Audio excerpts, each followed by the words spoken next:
कानी बहू। किशोरी लाल जी के बेटे राघव की शादी की बात जगह जगह चल रही थी, लेकिन किशोरी लाल जी को कोई लड़की पसंद ही नहीं आती थी। और उसकी एक ही वजह थी, किशोरी लाल जी का लालची होना। उनको लड़की वालों से मोटा दहेज चाहिए था और इसी चक्कर में एक दिन वो एक बहुत पैसे वाले के घर अपने बेटे का रिश्ता लेकर पहुंचे।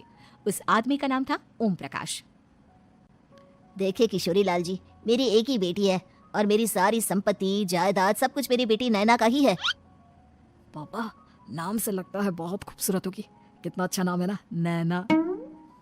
ओ वैसे बात तो सही है आपकी। अब इतना पैसा है, जमीन जायदाद है, इकलौती बेटी, आप भी क्या करेंगे? सब कुछ उसे ही देंगे ना।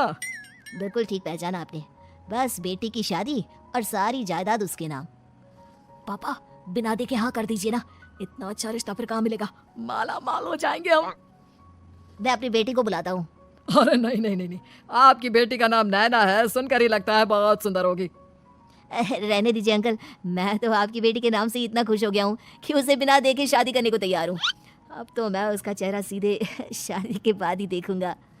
और इस तरह राघव नैना का चेहरा नहीं देखता और उससे शादी कर लेता है।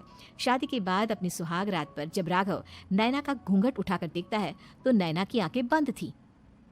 कितनी खूबसूरत हो तुम नैना, जरा अपनी आंखें खोलकर मेरी तरफ देखो तो सही। नहीं, मुझे शर्म आती है। अरे मैंने तुम्हें शादी से पहले भी नहीं देखा, और अब अगर तुम आंखें खोलकर मुझे देखोगी भी नहीं तो मुझे अच्छा कैसे लगेगा? इससे पहले कि नैना अपनी आंखें खोलकर राघव की तरफ देखती, अचानक से लाइट चली गई और राघव नैना को पूरी तरह से देख भी नहीं पाया। अगली सुबह नैना राघव के लिए नाश्ता बनाकर लेकर आई। अरे ये क्या, आधा पराठा सेका हुआ है और आधा बिल्कुल कच्चा। ये तुमने क्या किया नैना? बहू, तुमने क्या आधा पराठा तवे से नीचे लटका कर रखा था जो आधा सिका है और आधा कच्चा?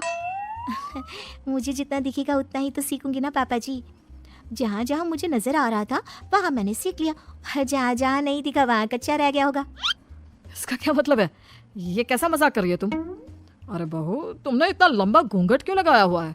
देखो, हमारे घर में बहुओं को बेटी की तरह रखा जाता है, और फिर तुम तो इतना सारा माल लेकर आई हो। देखो, ये घूंघट डाल कर रखने की कोई जरूरत नहीं है। हाँ नैना, पापा जी ठीक कह रहे हैं, तुम तो आराम से रहो, अपना ही घर समझो। नैना अचानक से अपना घूंघट उठा लेती है। अरे ये क्या पापा, नैना की तो एक आंख फूटी हुई है। नाम से नैना, लेकिन ये तो कानी बहू निकली। मेरे साथ धोखा हुआ है, धोखा। बिना दिखाए अपनी कानी लड़की मेरे संग ब्याह दी। मुझे कानी बीवी नहीं चाहिए। मुझे अभी ओम प्रकाश जी से बात करनी पड़ेगी। आखिर उन्होंने मेरे साथ ऐसा किया क्यों? अरे आप लोगों ने ही तो पापा से कहा था कि आप लोग शादी से पहले मुझे देखना नहीं चाहते। अब मेरे पापा पर क्यों इल्जाम लगा रहे हैं? अरे लेकिन उन्हें बताना तो चाहिए था ना कि तुम कानी हो, एक आंख से तुम्हें दिखाई नहीं देता। किशोरी लाल और राघव नाराज होकर ओम प्रकाश को अपने घर बुलाते हैं। पापा जी, ये आपने क्या किया? शादी से पहले बताया क्यों नहीं कि नैना की आंखों में परेशानी है? अरे आप ही ने तो लड़की देखने से मना कर दिया था। और लेकिन आप बता तो सकते थे। आपको तो हमारी बेटी की प्रॉपर्टी चाहिए थी, वो भी पूरी की पूरी। अब क्या हुआ अगर उसे आधा दिखाई देता है?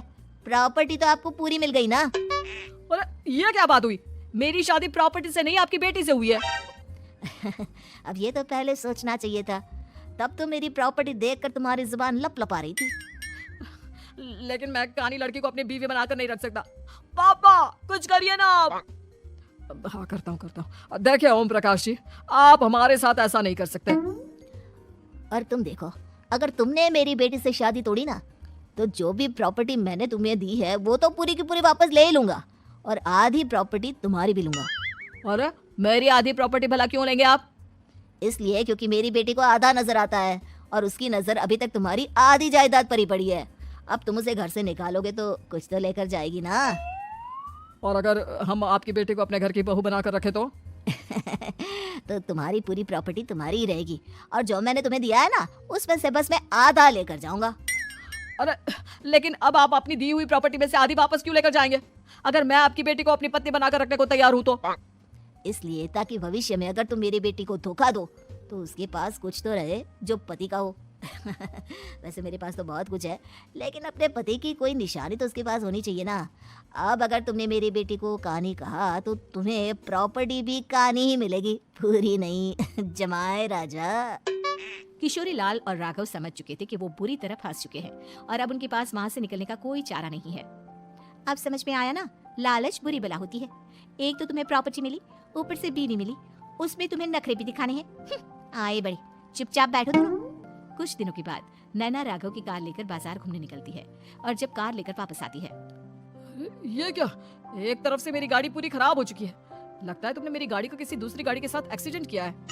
अरे अरे, कितना बड़ा नुकसान कर दिया तुमने बहू। वो क्या है ना पापा जी, मुझे एक आंख से दिखाई नहीं दे रहा था, सामने से गाड़ी आ रही थी। मुझे तो सिर्फ आधा ही दिखाई दिया और वो गाड़ी मेरी कार से रगड़ते हुए निकल गई। अब मैं क्या करूं बताओ? अब इसे ठीक कराने के पैसे कौन देगा? तुम्हारे पापा। तुमने मुझसे इस तरह से बात की? अभी रुको।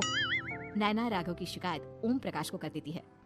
देखो राघव, अब जो मेरी आधी प्रॉपर्टी तुम्हारे पास थी ना, उसमें से आधी और मैं लेकर जाऊंगा, क्योंकि तुमने मेरी बेटी को डांटा। अरे नहीं पापा जी, गलती हो गई, माफ कर दो। गलती की तो कोई गुंजाइश ही नहीं। अगली बार मेरी बेटी को डांटा तो बची हुई आधी में से आधी और ले जाऊंगा।